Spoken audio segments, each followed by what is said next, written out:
Right? Yeah, so, Right. So yeah, so it's good to meet fellow professionals because typically we've always been siloed. And for me,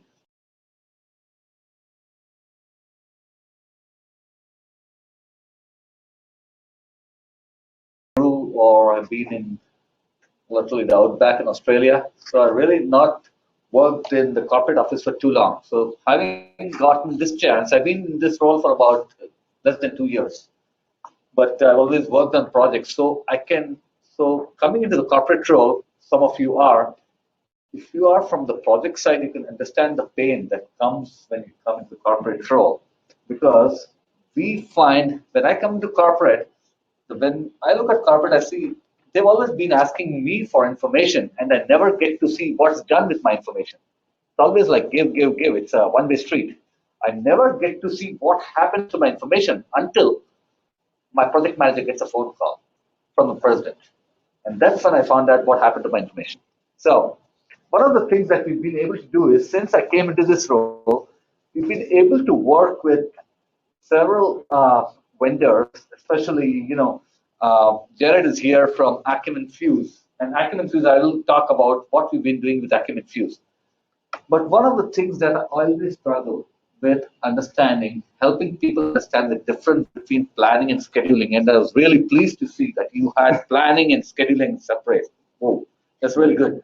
Because even in the Bechtel world, what we keep looking at is we talk about planners slash schedulers. And that causes a problem for me because I keep telling people planning happens between the years and scheduling happens within the software.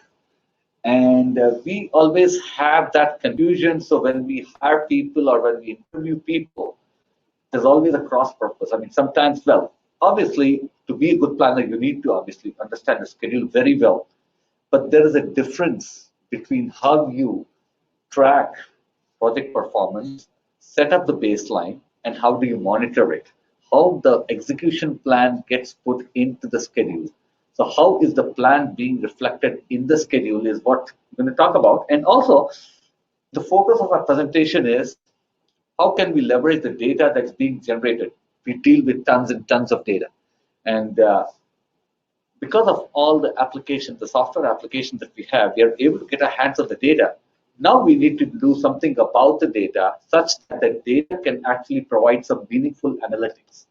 Such that if I'm the project manager, I can use the data to help make some informed decisions. Eventually, for me, software is good, innovation is good, everything is good. But what helps me with the bottom line? What helps me with project profitability? That's all I care about as a company. I'm here to make money. Therefore, how am I going to make sure my projects run on time, on or under budget? What brings me to that? I mean, how can I use the tools? So if I create a monster within a schedule, because that's one of the things, as part of my job, I go around the world doing project reviews. And I have seen many, many projects. I was on a project visit recently on a project in Tennessee. Well, look at the schedule. I was working with the DOE folks, and then we reviewed the program schedule. There was about 43,000 activities in the schedule, right? Because we at Bechtel, we follow a specific schedule hierarchy. We have 5 levels of schedule. And just because P6 can handle 200,000 activities does not mean that I'm going to build a schedule with 200,000 activities. We don't find it useful. So we told the project team that that's not the way we do it. We don't want every nut and bolt in P6 just because P6 can run it. And I'm a very strong believer in the schedule being an analytical tool, and it has to serve the purpose of the project team. We just don't want to dump everything in the schedule. I mean, I've seen projects where the customers demand that if you have to stick a nail in the wall, it's got to be in the schedule. If it's not in the schedule, I'm not doing it. For God's sake, it's not a scope book. It's a schedule. It's a plan. It's reflecting the execution plan, which should enable me to do a critical path analysis, should allow me to see float erosion, right? Eventually, what? The project performance, the schedule performance is a triangulation of 3 things. Are you on the critical path? Are you maintaining the critical path? As long as you're maintaining the critical path, good. Number 2, are you earning enough? such that your SPI is okay. You're earning per the plan, or are you earning ahead of the plan? That's two. And do you have enough people? If the answer is yes to three of these questions, there's a good chance that you have a successful project. Trust me. So, with keeping that in mind, I'm going to start talking about what we are trying to do with the data.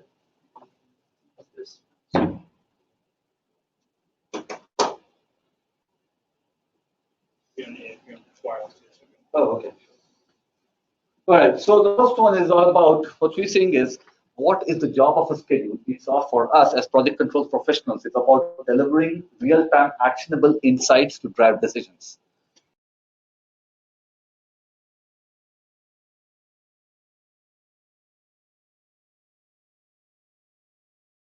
So if I have a schedule or if I have a report that doesn't get issued until the 15th of the following month, what good does it to me? Even if it's full of pretty pictures, it's not good to me. I need a schedule that's actually on time. Therefore, I'm reducing the time and space between the decision maker and the data. And then what we've done is, for those of you who migrate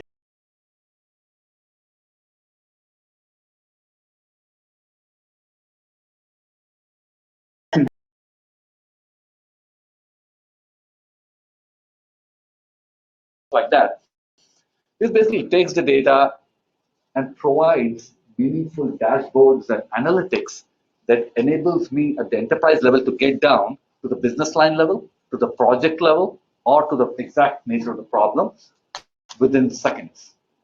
And this is what we've been using. Again, I'm not selling Power BI, trust me. This is what we are using. However, the other tools in the market, I'm sure some of you have been using ClickView. If you've heard about ClickView, a lot of companies are using ClickView as well. So, and then one of the success stories that I'd like to share is when we developed such an initiative, because we are a company of about 30,000 people.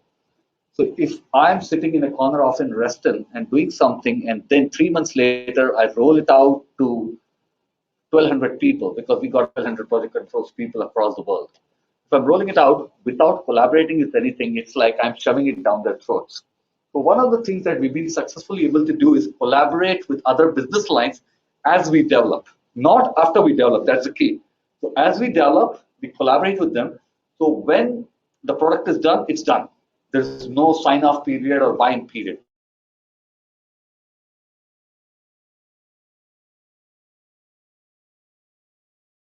Fossil power and trains, planes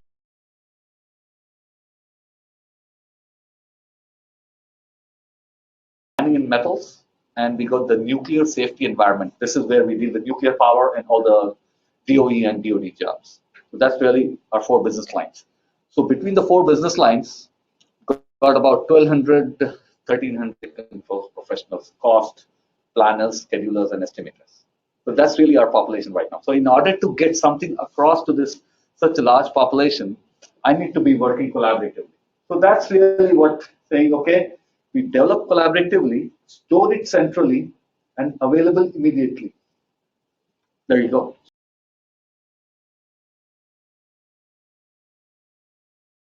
Once in some cases.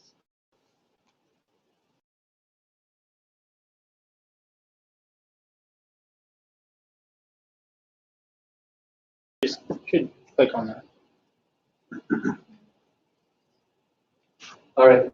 So one of the things that we're trying to do is instead of generating more data, because we've got data coming out of here, what we're trying to do instead of generating more data, say this is where we want to get to utilization of data that is available and utilize the data that is available to create meaningful analytics, exploit the analytics to provide the insights, and then, like I said, close the gap.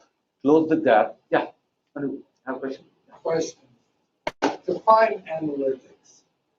So for me, the analytics are any kind of meaningful data interpretation in form of graphics or tables. That for me is analytics. So if you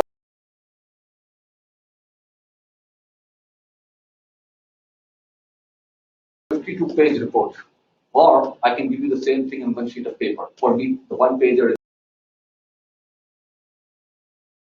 I feel a lot is a lot of cachet around here is data visualization, where it's being able to represent a lot of complex information simply in a way that jumps off. Data visualization. And that's correct, because that's exactly what I'm talking about. In our case, we are heavily using, capitalizing on Power BI because of the very effectiveness in providing this kind of information to the people who are going to make the decisions, not exactly the users of data, but the decision makers. And yes, data visualization is probably one of the things that's pretty key for us. And then the other thing is, I'm sure all of you are aware, like when you deal with major enterprises across multiple business lines, multiple geographical locations, consistency of data, simple cost engineering techniques like current forecast, current budget, original budget, or baseline schedule.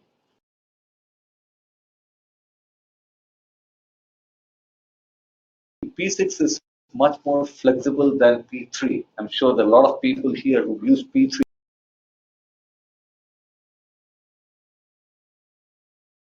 Sense activity ID.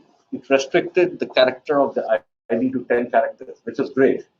So I could control the intelligence level of the ID, and now P6 allows, I think there's no limitation. From what I hear, it's like, yeah, which is probably not as, I don't know, for me, it's not good news. And the other thing is activity codes. One of the things that we've done in the past is in some business lines, we would mandate the first 8 activity codes in P6 across all the projects. So when the activity, the projects send the data to a central group, they're able to roll it up and create analytics. So we are again heading towards the direction, but now we got to deal with the problem. So we still have a challenge with that. That's why I'm putting it under the vision. We still have to get the consistency of data. And then, of course, the rapid decision making.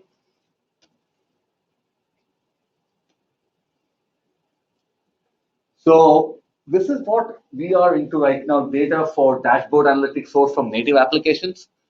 For instance, Excel is a favorite to a lot of us, right? It's very hard to get away from Excel. So that's one of the things that we're trying to do, to get away from Excel and pull the data straight from the source. I'll give an example, P6.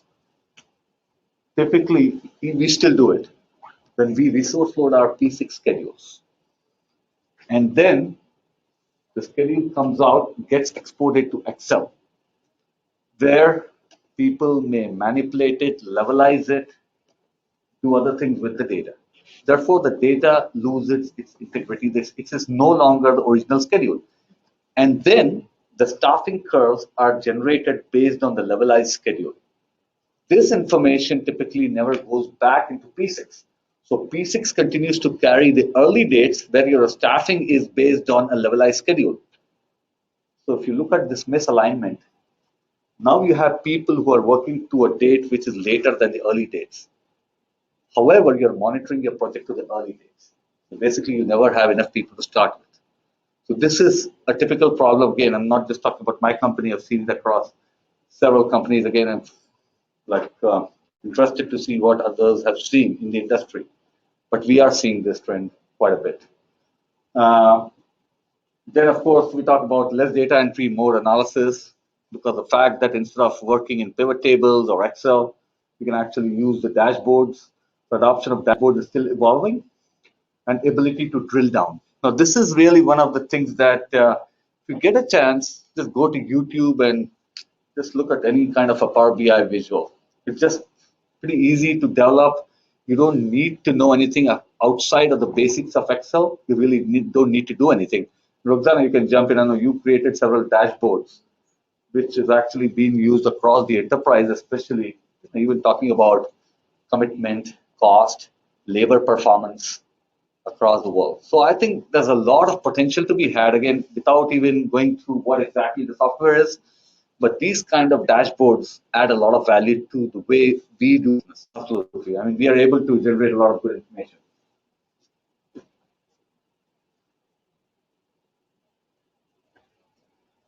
So with that, one of the things that when I came into this role, um, Acumen Fuse, they started to reach out to us. I don't know how many of you use Acumen Fuse? Not you, but but I'm sure you do. And if you have an Acumen Fuse, well, you can talk to Jared, of course. I mean, he's from Deltek, the company that manufactures Fuse. So one of the things that I really liked about Fuse is it does a lot of things about quality of the schedule, forensic analysis, diagnostics, alignment with the DCMA. I mean, there's a whole bunch of stuff that Acumen Fuse does that we were still doing, but we were again doing it the Excel route. You would export the schedule, and then it allows us to compare. I think there, correct me if I'm wrong, up to 12 schedules, like in terms of date changes, duration changes, description changes. So I have used that feature quite a bit, and I think it's pretty cool. Having said that, it's a very, very good tool. So it talks everything straight, gets us information straight from XCR. In fact, you don't need to have P6 at all. All you need is an XCR and you're good to go. So we recently invested in quite a bit as Bechtel, and we actually have a monthly schedule metrics that we collect. The only thing I would caution is it's very flex.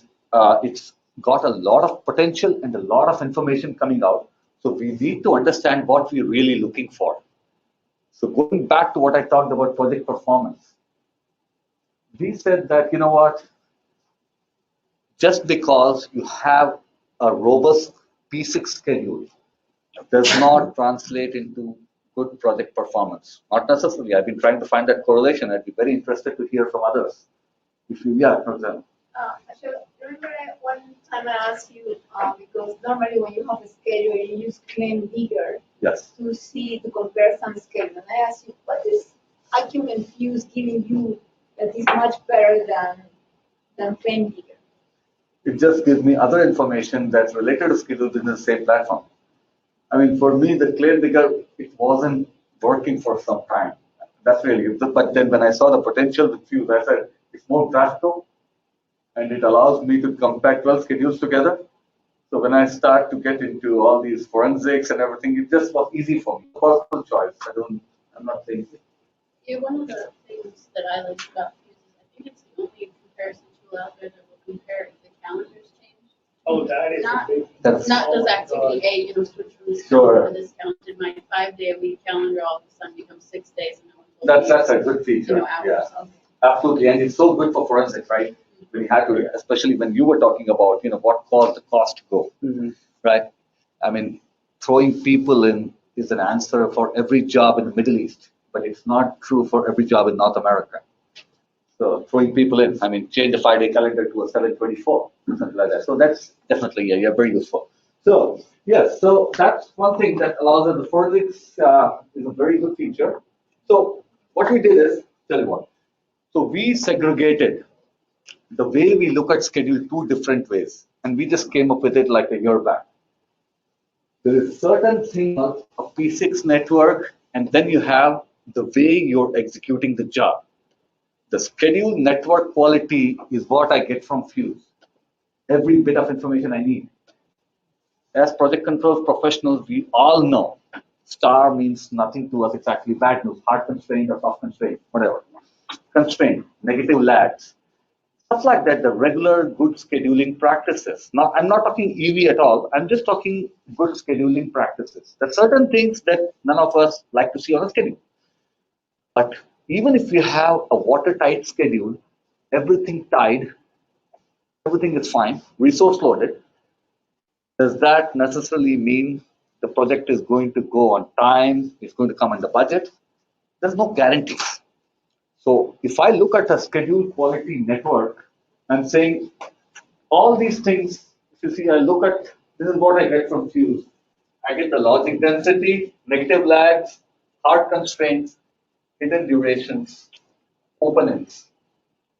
And then I assign a weighting to each of these metrics. So the way I'm trying to work with Fuse is, I get the information from Fuse. The weighting is something that I specify that these are the weightings that add to schedule network quality, nothing to do with performance. Then for us, we've introduced our code green, code amber, code red. We've defined the thresholds. But one of the things I'll tell you about Fuse is, again, for users of Fuse, our customers got hold of Fuse. So they started running our schedules through Fuse. Then we started getting nasty grants from the customer. Guess what? They said, for the EV rules, because Fuse has got the threshold values for the EV rules. So it says that if you have more than 2 relationships per activity, it should turn red. Doesn't work for us in the real world. Doesn't work for us. One size doesn't fit all. But luckily, Fuse has a feature where you can actually customize your threshold values. So that's what we did. We took that feature and created our own template. And that's how we were able to define it. For me, if I have to install a piece of foundation, I just cannot have two relationships. I need the drawing, I need the material, I need the scaffolders, maybe, I need equipment, I need people. So I could have many relationships. So I cannot live with two. I'm always going to be red. So this is what the customer sees, and so we have to define. So we need to be a little intelligent or a little smart about using cards. The information is there, but as long as we know how to use it, yes. Good. So, in order to properly or best use a tool of this sort, don't you have to go through some sort of validation? You can say, look, we have the experience of completed projects, therefore we know this sort of weighting or this sort of utility. But prima facie, straight off, it may look good, but you wouldn't know until you have the actual project data. Correct. So what we did is, I picked two major projects from oil and gas, major completed projects, which were supposed to be successful, some of them not so much. So we took that and I looked at, let's say, the logic density, right? So it's giving me a value, let's say, okay, maybe 9, maybe 5. So we, as a planning committee, like I said, we have a planning committee within Bechtel, which has representation from all the business lines. So this is something that we feel that works for the EPC industry. I'm certainly not advocating 7 is good for everybody. Maybe not. Maybe you guys are okay with 2. I'm fine. I'm not. What I'm saying is, when we have these tools, it's very good, very presentable, creates executive summary reports.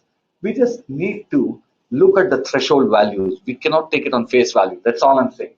Yes. So I agree. You've got to look at the thresholds. One size doesn't fit all. I mean, whatever works for Bechtel may not work for you. Absolutely not. But again, you just cannot say that just because I'm Bechtel, you shall use the same thing. No, it's not. So one of the things that I was talking about is a 35, 40,000 activity network versus a 5,000 activity network. In Bechtel, we use a standard schedule hierarchy. Level 1 is a summary schedule. Level 2, a little bit more detail, but it's still a summary. Level 3 is the one that's mandated in P6, which is our major analytical tool. The details are actually carried out in a level 4 and the level 5 schedules. We don't carry all the detail in the level 3. We do not. So when I go on reviews with a customer, especially, because obviously we have a mix of project controls professionals across the world. Everybody has a different perception. But when we explain this, it usually goes well. But if we just say that, no, I will not put on a schedule just because I'm saying so, it doesn't work either. So as long as I'm able to explain my schedule hierarchy, it usually goes pretty well. So this is an example of just the network quality. However, this is not what my project manager wants. A major EPC company, a project worth $5 billion, for instance, if I just say this and say this is what the schedule network quality, you're green. Okay, so what?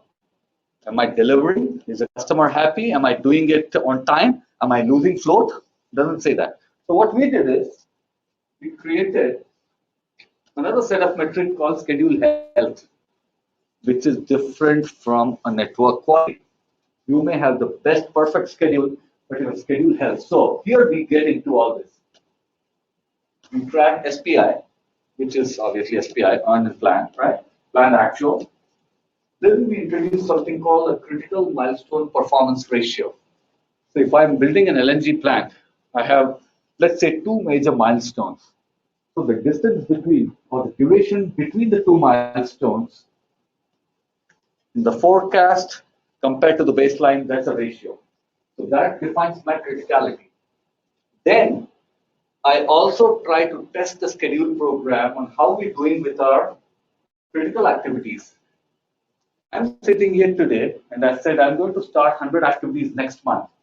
By the time I get to next month, how many did I actually start? We all know claiming starts is easier. Finishing is the tough part. Therefore, if you notice, for a weightage of 5%, this is 15%. So at the end of the update period, I compare to what I planned versus what I actually achieved for those activities that have flowed less than 31 days. I do not do it across the board, only do it for critical activities. Therefore, I know that even if my SPI is very high, if I'm failing here, it means I'm only working on the low hanging fruit. I'm not working on everything else. So that really helps with my critical path. This helps me with my milestones. This helps me with my overall SPI, planned and earned. This is for the project, critical and non-critical. Then I talk about people, planned staffing, actual staffing. And each of them has a weighting that adds up 100%. So this becomes my roadmap to a successful project execution. I might have a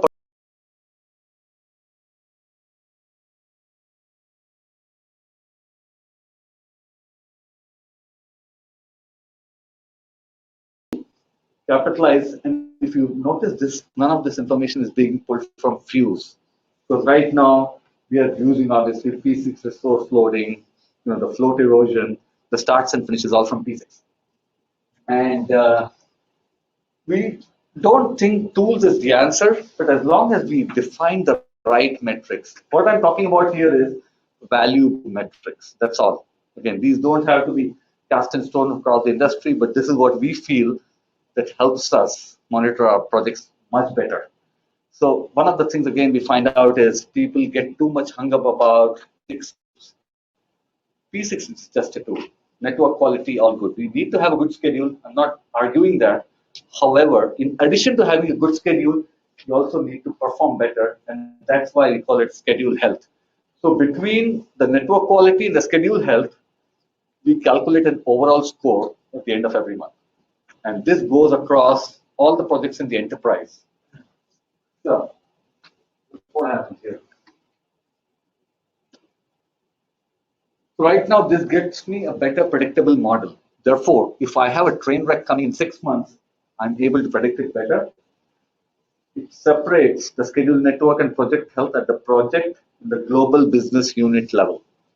Really, this is very important. It does address the critical path as well as the cumulative earnings. So I can see if I have a bow wave effect building up, I can predict it. And enables effective early system, which is exactly what we expect our projects to do. Maximize the use of cards, P6, Fuse, Power BI. This is where we capitalize on a lot of stuff in the market. And I like this one. Customizes the tripwire values data. So the tripwire for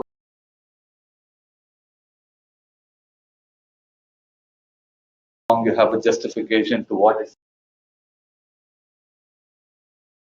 actually helped us align with the customers a lot better.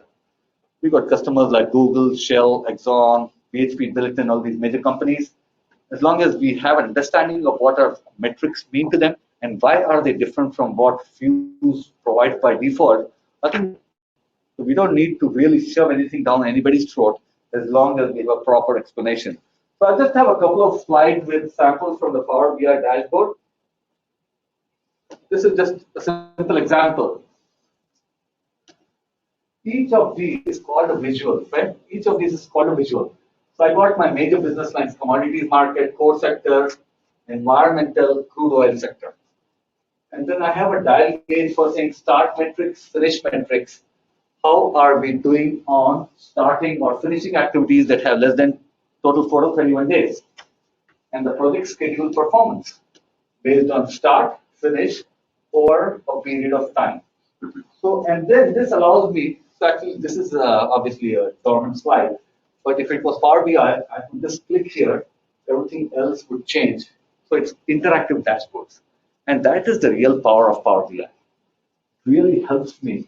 And this is something that I can actually develop and share it with my customers or even my project manager. So it goes as an email to the project manager who can, he gets a, and he or she can actually get on their cell phone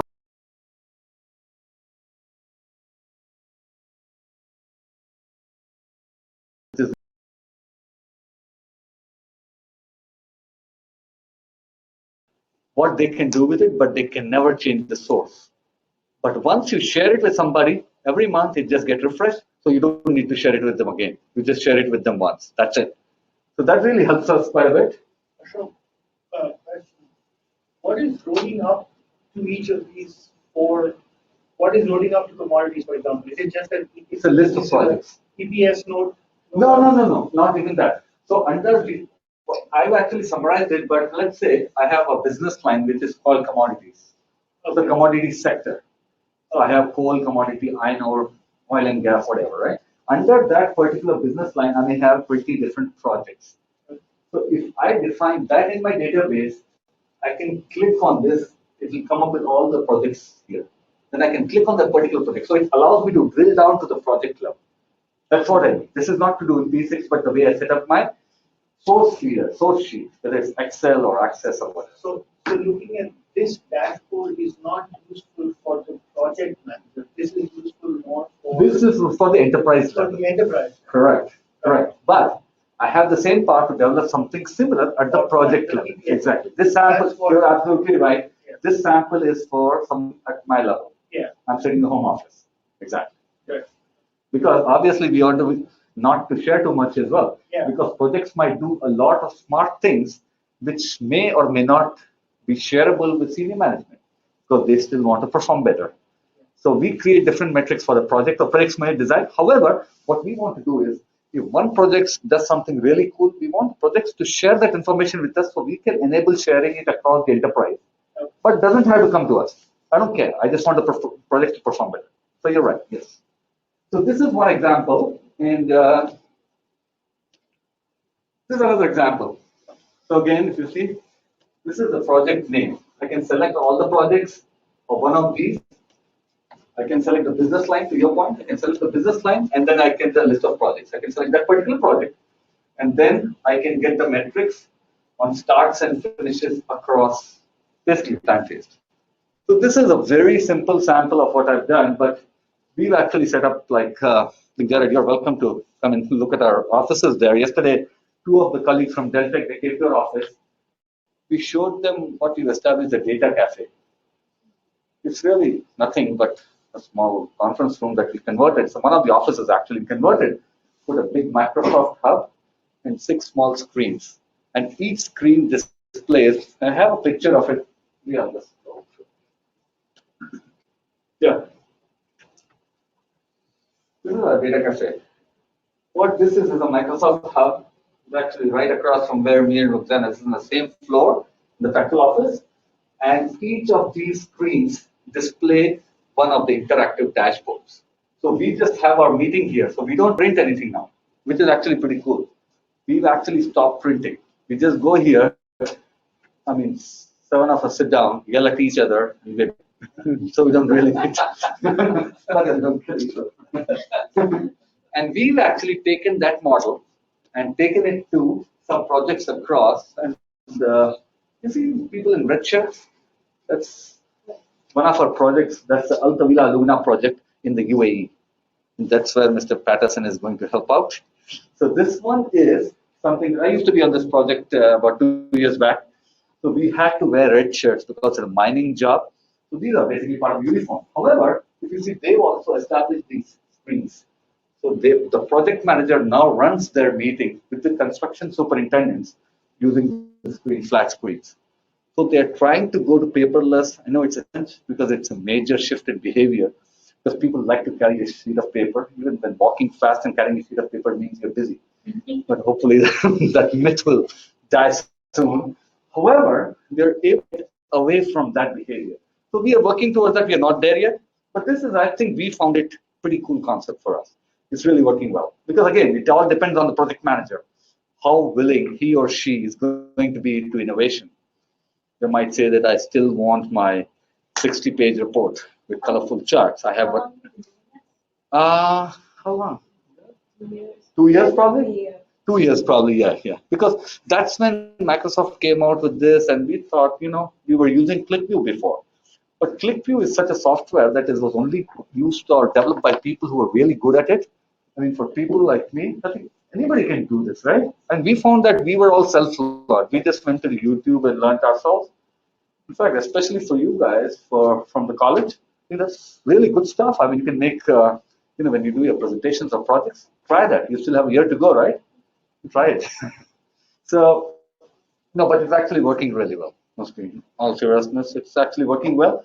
But again, it's the power of the data. So I'm not trying to create more data. All I'm doing is getting the data, creating the analytics, and projecting it on these screens. That's all I'm doing. Right. So that's really it. That's what we wanted to share. And then we are getting into the big data, moving into the big data. I'm not sure. We are not there yet. We're just in the setup of still the big data and analytics. We're not getting there, but I'm sure we'll hear a lot more. But I'll be happy to.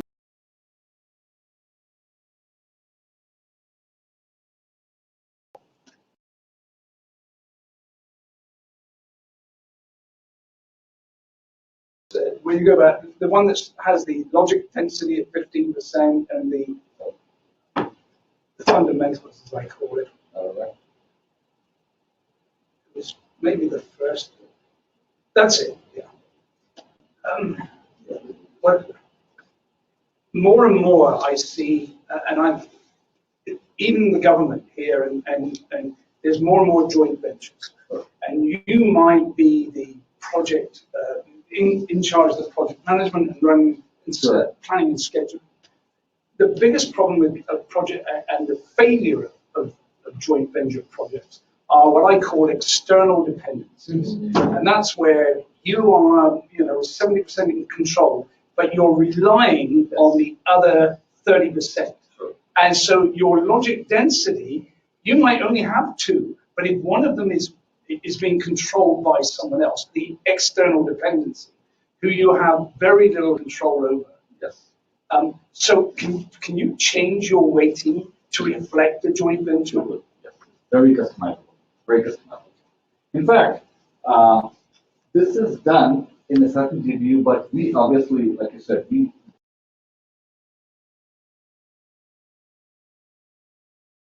with a company called Petrofac.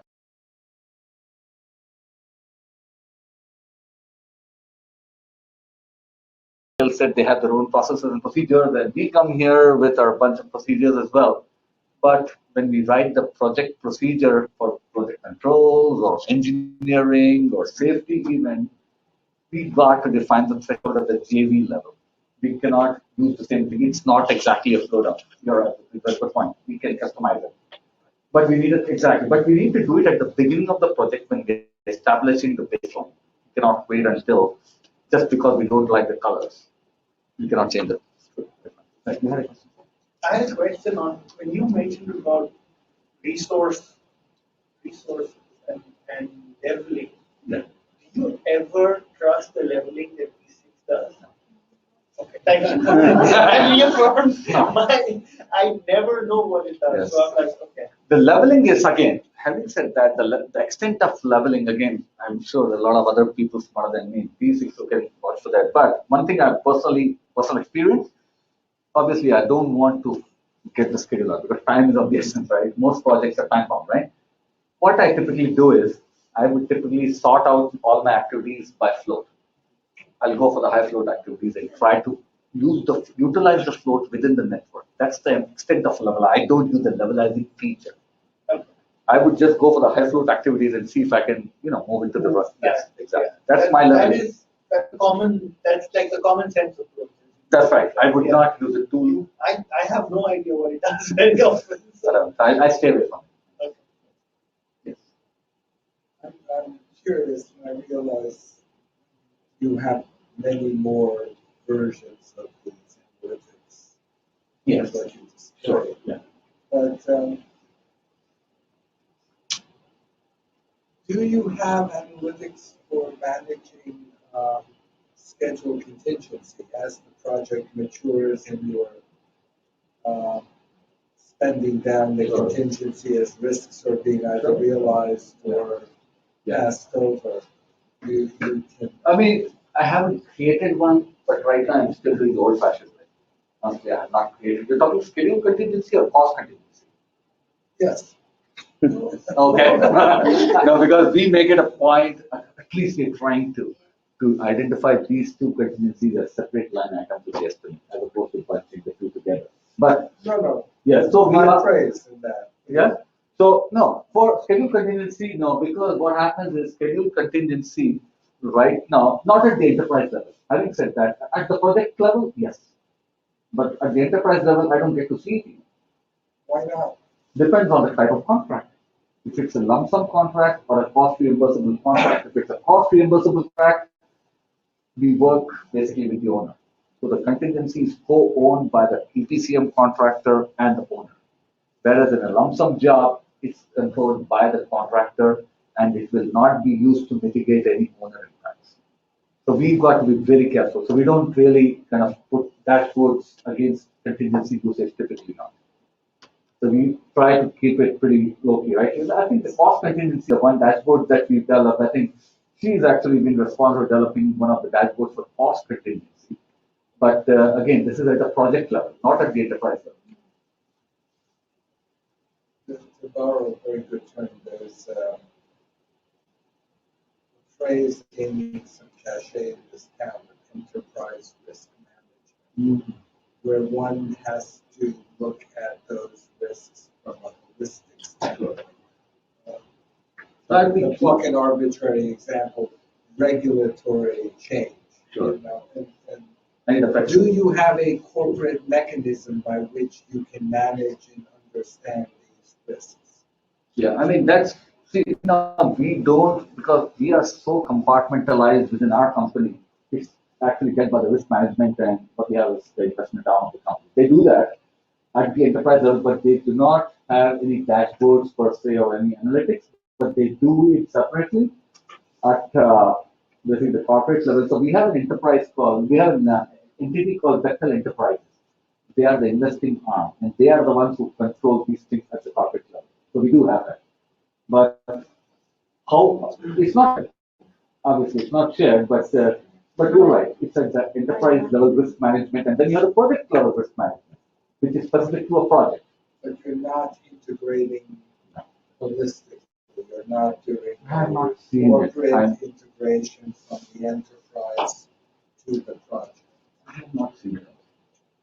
So yeah, I'd be curious to find out more what's happening in the industry, but I have not. I can find out. I mean, obviously, it's not at the moment. Yeah.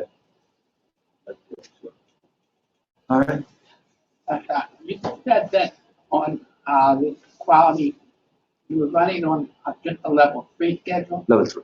So what do you do with the level 4 and 5? Just a separate schedule? My level 3 schedule is the only schedule within my hierarchy that covers the entire scope of the project. My level 4 schedule is evolutionary. It keeps evolving. I don't develop a level 4 schedule on day one for the entire scope of the project. I don't.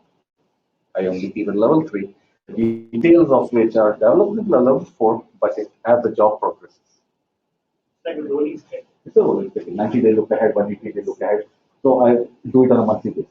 Okay. But level 3 is one schedule that covers my entire project scope and do that on the level. That's what. But again, by all means, you can do it on the level 4 if you think it's complete for that scope of work for which it was intended. Absolutely. Yeah. I had a question about different part of it, like Yeah. for planning purposes. Yeah. A company like your company, you do similar projects over time, right? So how do you use the actual data that you get from one of the projects?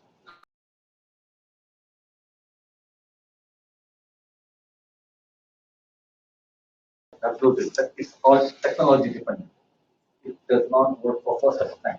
So if I'm building copper concentrators, for instance, in South America, I may have built a copper concentrator. So I can use the copper concentrator as a template. Right? And similarly, for most of our business lines, it's fairly repetitive. The core business is usually repetitive. Right? Building a highway, building a tunnel, building an airport, power plant, or even a nuclear plant. Right?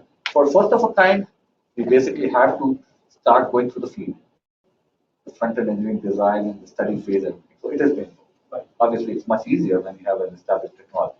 So we go to the same phase as any of us. So we don't have any silver bullet to fix the problem. So, like usually, first of a kind is if I have to, let's say, we recently were working on a gold mine, actually straddled across two countries in South America. The ore the mine was actually on the Chile side and the processing plant was on the Argentina side. And we've not done a gold mine in years.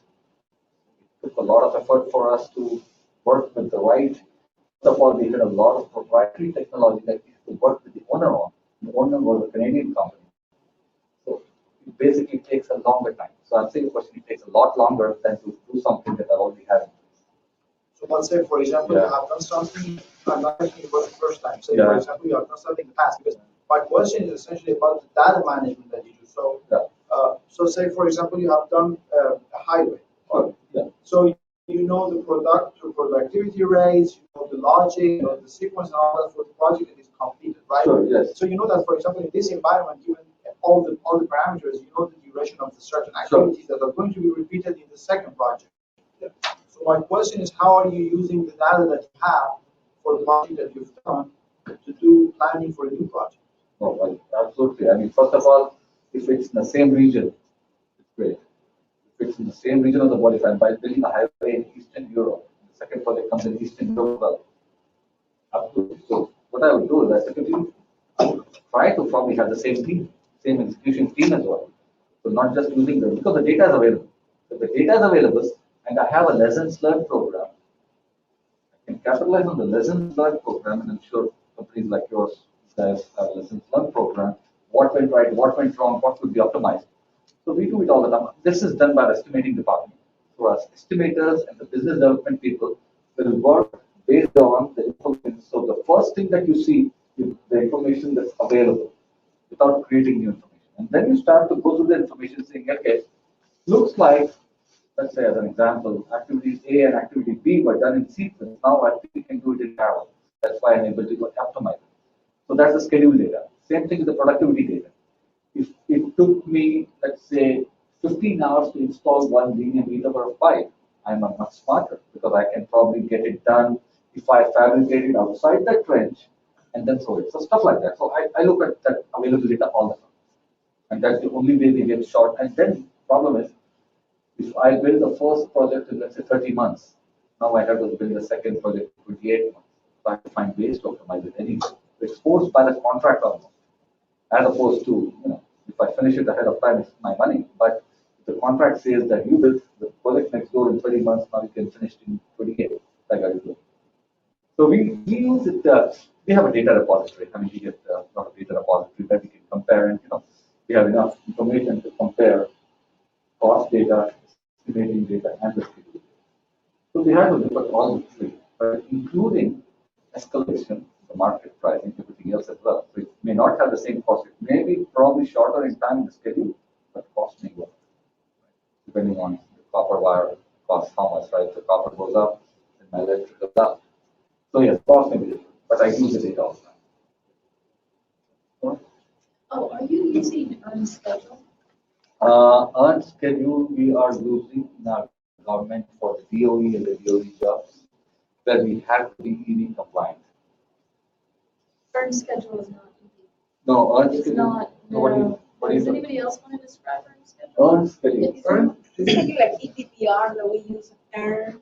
Yeah, we earn in the budget or we earn in the schedule. That's what she said. No, No. the easy way to look at Okay. it is that when you have your cost curve, like your actual, your Yeah. earnings, whatever, earned value calculates the vertical changes. Earned schedule calculates horizontal. Okay. So you see at this point in time, we should have earned that much. Yes, but it usually works better.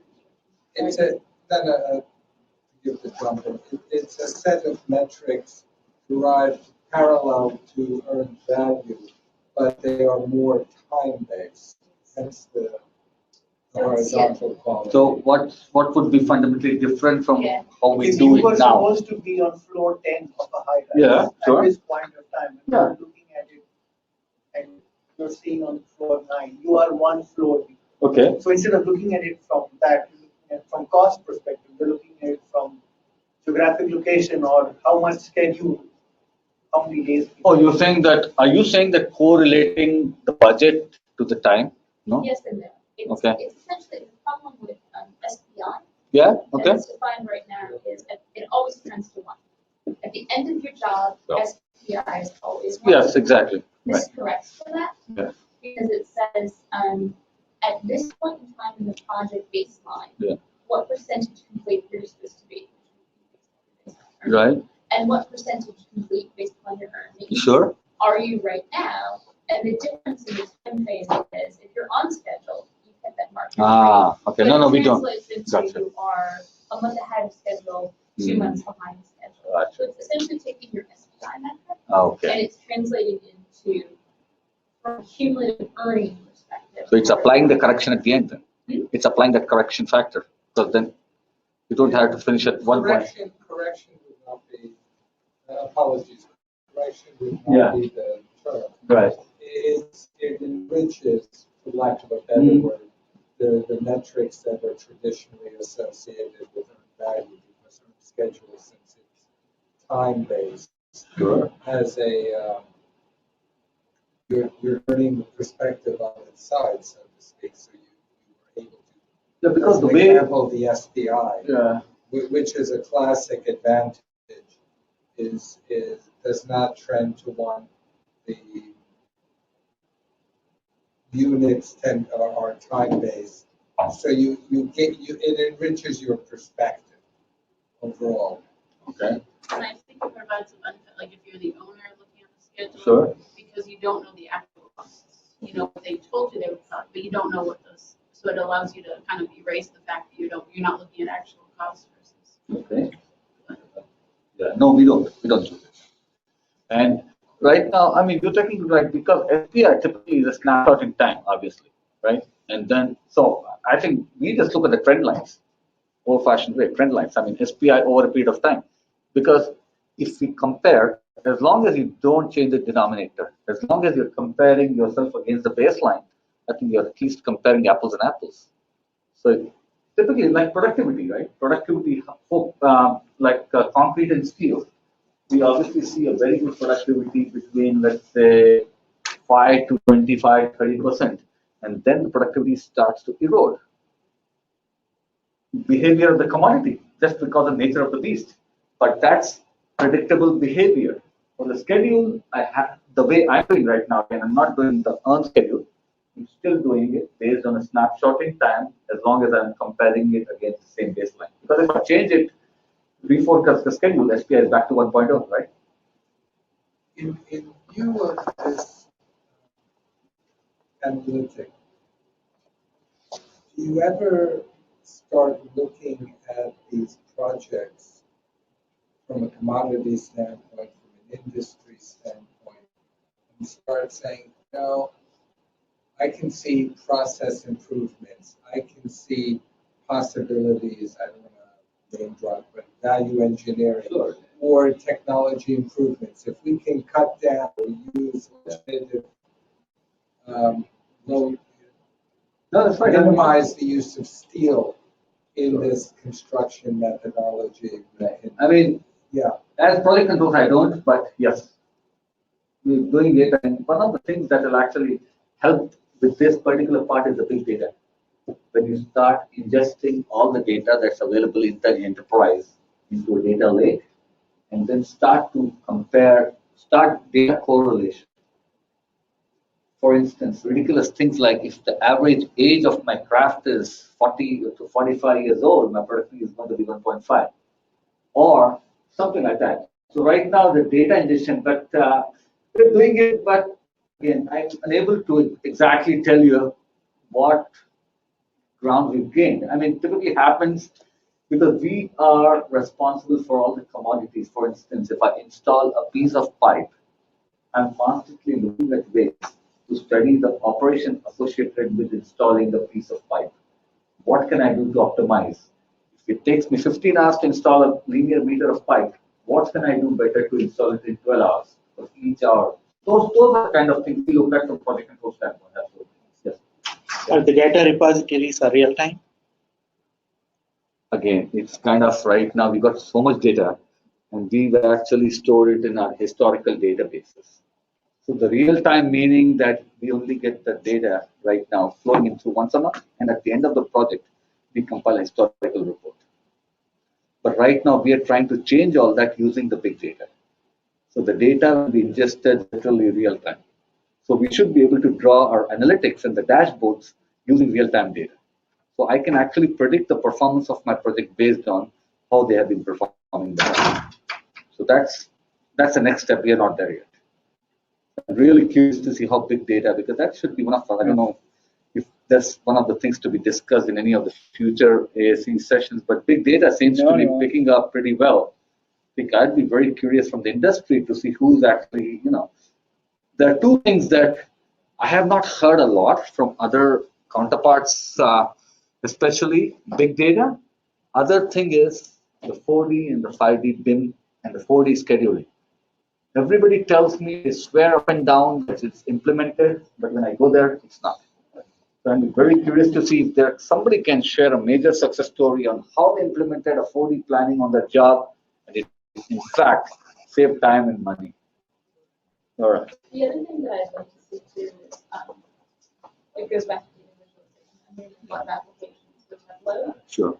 Maybe, I think, possible with the Power BI, outsource that, because if you can do things in Office product without having to pay for an additional license, that's right. And actually, that's exactly why Power BI, because it comes with my Microsoft Office. Exactly. People want to use it. Right. Yes. So she's right. I think these are. I would be interested to see. I've had questions recently about people using scheduling data in Tableau. I'm having a hard time visualizing that, understanding how it would be done. So I'd be really curious to hear from people who have taken scheduling and put it in Tableau and found better than what Primavera Project. Yeah, right. And the other thing that I just found out about 2 weeks back, that Oracle has been working on P6 analytics, right? I don't know, Laura, have you seen it? I mean, I saw a demo of it for an hour. So I'm running a pilot program on it. So if any of you come across P6 analytics, I'd be glad to share my lessons learned and get some information from you. This is actually Oracle has taken the step, which allows you to generate all these analytics to the activity code level, and enables plenty of customization, provided you're working on the EPPM version. Yeah. Right. We used to do it at one of our former clients. Okay. The WSC, is the Washington Global Science. And they have moved to P6 analytics to look at what's happening on their project. Yeah. So they write their own scripts too. And actually, Jared, it does pretty much everything that Fuse does too. So you might be just curious to see, because then in that case you had to have like working within the P6 EPPM version of it, as opposed to just plugging in EPPM, XCR or something. Yeah. So that would be, I'd be curious to hear from all of you. I mean, if you've seen it. And the other thing that is, because right now all the analytics that we run from P6, we all know that the graphics from P6 traditionally, they're not so good, right? Visually not that pleasing. So P6 analytics, the graphics are pretty good. There's a lot of power there, but up to this point, we are still doing the same thing. Dump it into Excel and push it into Power BI or ClickView or Tableau or whatever. That's how we're doing it. So again, I think the 4D and the 5D BIM, and there's been a lot of talk about it in the market. That has absolutely be a fantastic topic to cover sometime.